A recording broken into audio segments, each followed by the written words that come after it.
I'm Amanda, and this is my story of hope. We had an ultrasound at 20 weeks.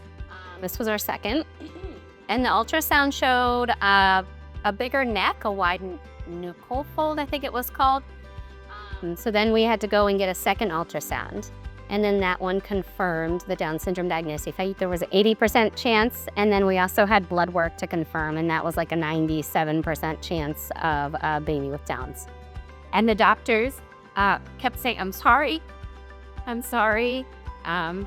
It looks like your baby has Down syndrome, and it was just like a negative thing, and they immediately asked me if I wanted to terminate the pregnancy.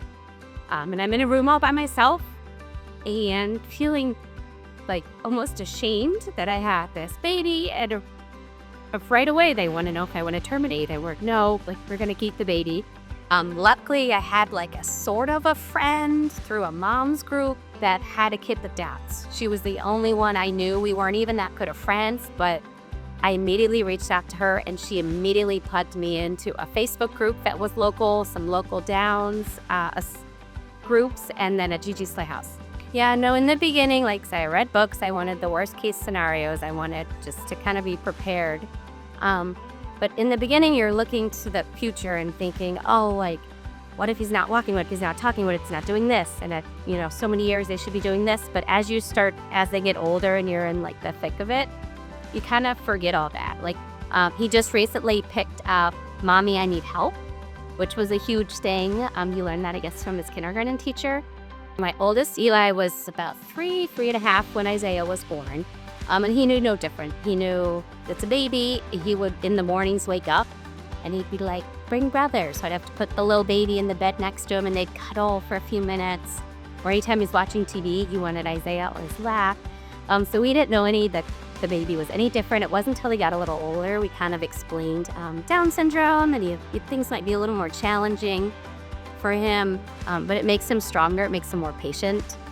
I remember he was talking to a friend in kindergarten, and the friend met Isaiah. Isaiah was like melting down about something. And he was like, yeah, this is my brother. He has Down syndrome. He said, things are sometimes really hard for him.